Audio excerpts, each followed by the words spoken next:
如果你揸住百零萬，想喺中山嘅城區揾翻套別墅仔，享受退休生活嘅話呢，萬科呢套別墅你就唔好錯過啦。4房4衛4個陽台，2個雜物房，功能性拉爆啊！我哋即刻去睇下。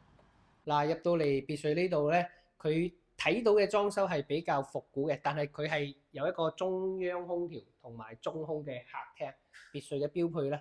咁我哋再過嚟睇下佢廚房，係我最中意嘅。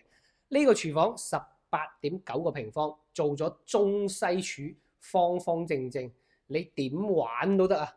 然後呢，就過嚟餐廳呢度啦，餐廳對開係一個露台，你種啲花花草草呢，亦都係十分之寫意嘅。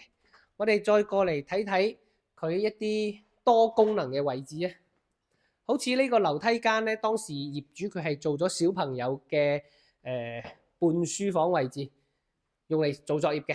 然後外面呢度呢，就係一個小陽台儲物間，千祈唔好相信小朋友自己喺房間會乖乖做作業，一定要滴佢出嚟呢度。然後1樓呢係一個套間啦，同一個工位，仲有個客房嘅。我哋而家去2樓睇睇。OK， 我哋上到嚟2樓呢一邊呢，去睇睇佢第2個套房啦。嗱，呢個套房呢，佢係帶一個衛生間同埋一個露台嘅，呢個就好少見啦。呢個係第2個露台啊，第1個露台喺餐廳位啊。然之後呢，呢度係一個儲物間，我哋唔睇啦。呢個位係佢第3個露台。呢個別墅4個露台，好犀利。